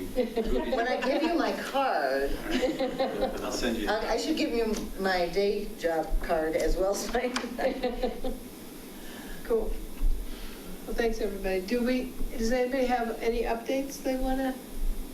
Oh, I have an exciting update on sewage. I spent the morning at the sewage. Well, not Well, actually. you just never disappoint. A little bit further east. So what we're doing now is we're capturing all that methane Yes. that would normally be wasted and flared into the air, and we're pumping it. We're turning it into, this is a term I just learned today, renewable compressed natural gas. Wow. Which is, so our trucks are gonna say, powered by you. We own our utilities, so they're all gonna be powered literally by poo and by you. And we're gonna So save, we'll have poop you as younger? we're gonna save $150,000 or more a year on not having to buy diesel. 7 of these trucks were about to be retired anyway and sold, so we're just buying new trucks and fitting them out to begin with Nice. these. And they can, we're gonna have a big station. Anyway, It's I great. never in my life really thought I would be so interested in sewage. So are we going to have signs in Longmont that say, come to Longmont to poop or something? Or please bring your poop to Longmont? Or- No. Okay. We're not. Good. Yeah. Ken, what's happening in Jamestown? Anything? I'm just thinking about what we could do with the dog poo. Oh. Oh, yeah. Come on. But, I mean, the only kind of big thing that, prior to the flood, town's budget was about, including water and all the other services, budget was about $130,000 a year.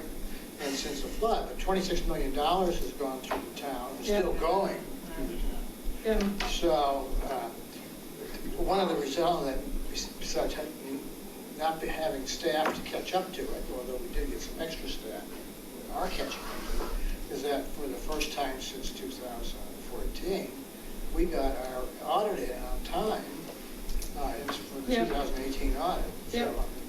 So that's not a big deal because you don't get in on time and there's so many extensions you're going to get and you're not going to be collecting your taxes anymore. So we turned that around. So that's something that it's kind of, most citizens would just take for granted, but. You're giving Longmont $1 million.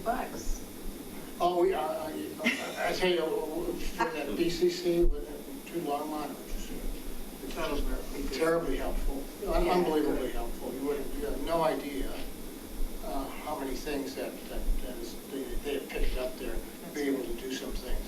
It's really tough to get the money out of the federal government. Yeah. Yeah. That's a good. Congratulations. Before the next. Yeah, right, it's no big deal. Before the next consortium meeting, we'll have the 6th anniversary of. Yeah, exactly, which is crazy.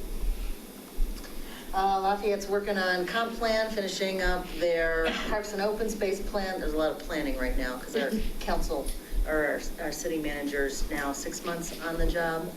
And like I said, short-term rentals, ADUs, ordinances on vaping, those seem to be the big issues. I think the other issue that just came up was looking at a charter amendment on recall and how long it takes if somebody leaves city council. So we've had 3 people leave, so Yeah. at what point, how much time does council actually need to fill that? And so a lot of it's going to be in alignment with what the state already has. It's certainly Interesting. yeah.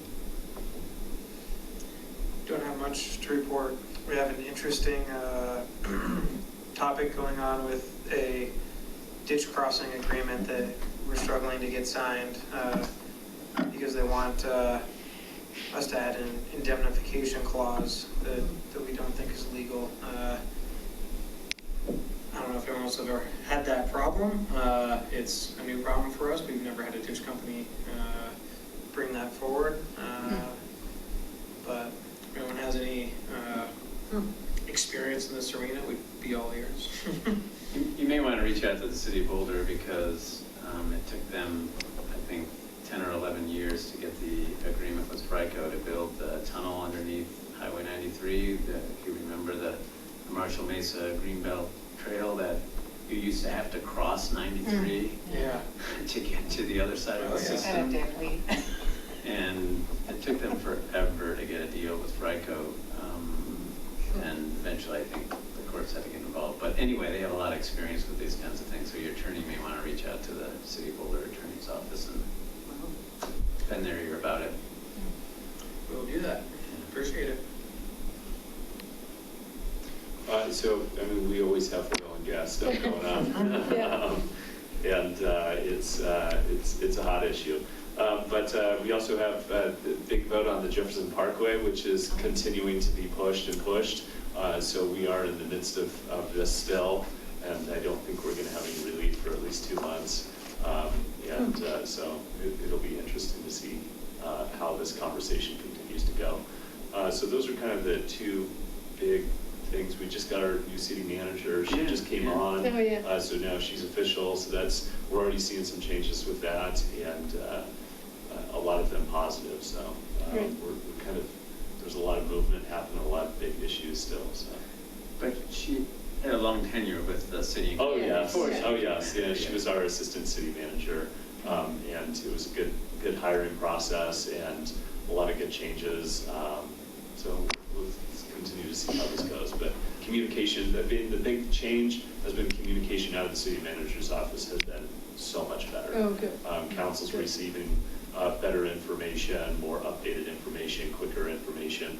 The citizens are getting answers a lot more quick as well. So it's that one piece has kind of dropped everybody's stress level quite a bit.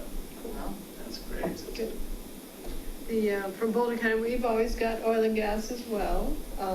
Doing a lot of work on that, both at the local level and the state level. We put in place a moratorium, I think, since the last time we met, and there's a lot going on there. This last year was really productive for us down at the State House in terms of getting money into the affordable housing pipeline that I think all of us will benefit from. So that's a good thing. And the anniversary of the flood. We hope that in 2019, beginning of 2020, we're able to be done with all of our projects. That's our hope. We'll see how that goes. Then also CDOT and closing 119 on the way to Ned. I suppose Dallas couldn't come because he probably couldn't get here from Ned. But I think that's, anything else I should say, Mark? I think those are our biggest things these days. Louisville, we are in the middle of a trash transition. We're switching from Western to Republic. Oh, that's a big deal. Western is, this is the last month that Western will service Louisville, and Republic takes over September 1.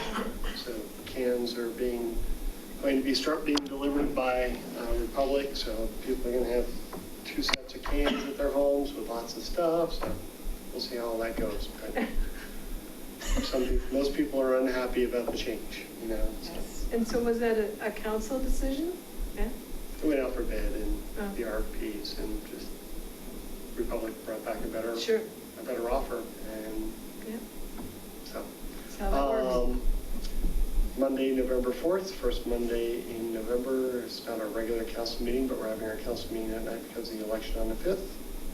Mayor Bob, myself, and Councilmember Lou are all term limited and stepping down. There'll be a reception at the beginning of the meeting if anybody would like to. Oh, nice. Oh, yeah. Yeah, very good. Congratulations. What are you gonna do? After 20 years, I'm not sure. Yeah, I was gonna say, you have all this time. Only 20 years? You've been on city council I had a for gap 20 in the years? middle, so You haven't been on city council for 20 years. I have, Oh, with a 6-year gap in the middle. Wow. wow. I came on What late. is the limit? It's 8 years. But it went into effect during my first term, so my first term was 12 years. Oh, For my first 3 terms was 12 years, and then I was out for 6, and then I came back on, and I've been on for 8.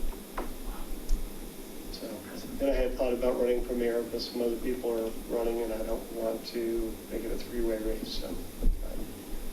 Swallowing my pride and going, yeah, maybe I'll just have some free time with my life and There you enjoy go. myself. Yeah. I have a seasonal job, so I have 2 months off in the winter and 2 months off in the summer, so it's like, well, if I was still on council, I couldn't go anywhere, so I might as well take advantage of this. There you go. Absolutely. I have Yeah. a daughter and son-in-law and grandkids in Hawaii.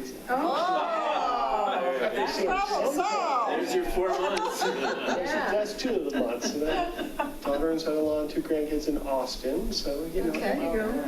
There you go, not bad Yeah. choices. There you go. yes, you need a few in Paris or somewhere else or something. Yeah. Anyway, so I think that's the big issues. We did talk about oil and gas in a study session last week, and I think the consensus was we're going to wait. We talked about doing the application and registration process, but if we did that, we would really be doing it to decide when to throw a moratorium up. Oh, yeah, And it sure. didn't seem very honest doing it that Yeah. way, so. We're not really, when you look at the gas fields and stuff, it's not really affects Lewis all that much. Yeah. So it's You're not, kind of outside the bubble, right, yeah. So, anyway, as opposed to us in Lafayette. so, Great. so we're not doing anything with that right now. We have a ballot issue we have 3 issues on the ballot in November. We have a excise tax for marijuana cultivation, and then we have a marijuana cultivation question. So both have to pass. So if the excise passes but cultivation doesn't, it doesn't go anywhere. If cultivation passes but the excise doesn't, it doesn't go anywhere. So we'll see if people in this will really want to allow cultivation or not. And then the other question is request to keep funds over and above what we expected from the issue for the rec center 2 years ago. I thought of another topic that we might want to think about if we want to discuss it, is because today we had a hearing about cell tower approval or not. And it did remind me that probably all of our entities are going to see more applications for 5G, small cell towers, and that might be something, I don't know if that's a topic that we might want to talk about, because again, I think it's another thing where consistency might be important. Right. There isn't a lot we can do, anybody can do about it, because it's, again, most of it is federally, regulated, but there are little windows of opportunity that we might want to talk about. We just went through the small cell exercise and found we had almost 0 say in the entire process to the federal government. Yeah, yeah. But there's a little bit, I mean, Yeah. we found out there's a little bit, and it makes it manageable. Yeah. And it makes the possibility for a public input into that decision. Yeah. So, Yeah, where they go, how tall they can be, what they look like, that sort of thing. Yeah. Within reason. Within reason. Yeah. Well, we're going to have a It study helps, session, yeah. because one of the big things we've always had is co-location, but then that may not actually be the best thing, particularly if you're increasing the impact to a particular neighborhood with the electronic emissions, and so maybe not co-location, so things like that we're trying to figure out as well. So we could share some of that information we have with folks. Okay. I guess, Deb, you could mention there's still time to go to the county fair. There's still time to go to the county fair, that's right. It's through this next weekend. This Sunday. Yeah. Demolition derby, singing, Bunny dancing. hugging, Bunnies. goat yoga. Goat You yoga. saw that? Yeah, well, and Goat it's hugging the, and bunny yoga? well, it's the 150th anniversary of the fair. That's right. It is the longest running county fair in the state. And so it's quite a big deal. Cindy Domenico, her family, the previous commissioner, they were acknowledged as Farm Family of the Year. And so there's been quite a lot of fun stuff about it. I was going to try to make your kickoff for it last Friday, and Yeah, life got in the way. yeah, exactly. Okay. Well, thanks, everybody. I did have not another topic for discussion as a group, but if anybody's willing to send over any thoughts or highlights, something that we continue to discuss in Superior that just never rises to the top of being an action item is home rule. I imagine home rule, most of you are proud of home rule. If there are any selling features that, hey, we had this huge windfall, because now we have audit capabilities for sales tax and that sort of thing. If you have anything that really pushed you over the edge, if you want to shoot me an email, let me know. I'd be happy to hear it. Everyone thinks it's a good idea, but we all have all these other priorities in the way, and we never act on it. So we've been statutory for a long time, even though no one's actually in opposition to home rule. One of the things that, of course, the biggest advantage of home rule is that you collect your own taxes. Yeah. To keep more. But with the changes in where the transaction takes place, now the federal Supreme Court decision, I don't know what that does to home, how it makes it harder for home rule to collect those taxes because they don't have having the state do it for you would be much easier. But they can collect their own anyway. The state's trying to create a clearinghouse for sales tax collection for online sales anyway, so it's almost going the other direction now. I mean, we went home rules partly because of the sales tax collection, and we didn't think the state was doing a very good job in collecting because of shared zip codes. Yeah. So that was part of it. And then we have audited, we've done a lot of audits. We've done some big ones. We've audited Comcast and AT&T and Comcast, I think, were two big ones we audited. Got some more money from them? Did. Oh, great. Cool. Almost went to court over it, but we worked something out. Well, thank you, everyone, for coming. And thanks again to Superior for hosting. Yes. Thanks everybody. Thank you for the cookies. Yeah.